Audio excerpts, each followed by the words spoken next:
Hi friends, నేను మీ శ్రీనివాస్ని. ఈరోజు మనం 5 రాష్ట్రాల ఎలక్షన్ విన్నింగ్ అయితే వచ్చేసింది.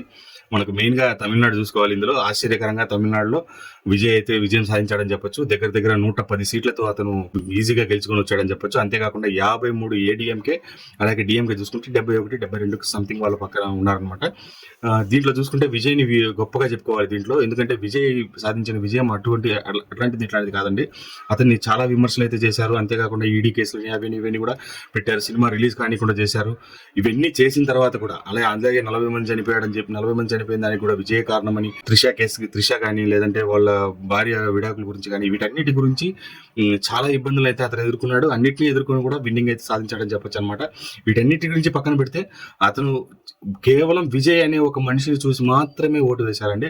దాంట్లో చూసి చెన్నై లాంటి పెద్ద సిటీలో ఇంతమంది సీనియర్స్ రాజకీయ నాయకులు ఉన్నా కూడా వాళ్ళందరినీ పక్కన పెట్టి విజయ్ తరపున ఉండే ఎవరెవరు ఎమ్మెల్యే ఉంటారో వాళ్ళకి మాత్రమే ఓటేసి గెలిపించారు. పెద్ద ఆశ్చర్యం, 2 చోట్ల మాత్రమే డిఎంకే వాళ్ళు మొత్తం విజయ్ కొట్టుకొని వచ్చాడని చెప్పొచ్చు. విజయ్ నిలబడిన 2 చోట్ల పెరంబూరు, తిరుచిలో కూడా భారీ మెజార్టీతో గెలుచుకొని వచ్చేసాడు అనమాట. ఒక రకంగా సూపర్ అని చెప్పొచ్చు ఇది. ఇంకా అలాగే చూసుకుంటే మనకు పశ్చిమ బెంగాల్లో దీది కథ అయిపోయింది. దీదిని పక్కన పెట్టేసి 195, 198 సీట్లతో వాళ్ళు అక్కడ బీజేపీ వాళ్ళు స్ట్రాంగ్ గా తయారైపోయారు అనమాట. అస్సాంలో కూడా సేమ్ అదే మారినాయి. అస్సాంలో కూడా భారీ మెజార్టీతో దగ్గర 100 సీట్లతో వాళ్ళు అక్కడ బీజేపీ గవర్నమెంట్ ఫామ్ చేసుకున్నారు. పుదుచ్చేరిలో సేమ్ అదే మారినాయి. 20 సీట్లతో పుదుచ్చేరిలో, కేరళలో యూడీఎఫ్ కు గెలుచుకొని వచ్చేసింది. అది ముందుగానే మనకు తెలిసింది. ఎందుకంటే వాళ్ళు ఇప్పటికే ఎల్డీఎఫ్ 2 దఫాలు గెలిచినారు కాబట్టి ఇప్పుడు 3వ దఫా ఖచ్చితంగా కాంగ్రెస్ అక్కడ వస్తుంది అనేది అయితే అది ముందుగానే కన్ఫర్మ్ అయిపోయింది. కాబట్టి యూడీఎఫ్ అయితే గెలుచుకొని వచ్చేసిందని చెప్పొచ్చు. దీంట్లో మనము వండర్ఫుల్ అని చెప్తే కనుక 2 అండి. ఒకటి పశ్చిమ బెంగాల్, ఒకటి తమిళనాడు అయితే సూపర్, అసలు సూపర్ ఎలక్షన్. మీడియాని, యంగ్స్టర్స్ ని, ఎక్కువగా కొత్తగా ఓటింగ్ కు వచ్చిన వాళ్ళందరినీ కూడా చాలా బాగా యూజ్ చేసుకున్నారని చెప్పొచ్చు.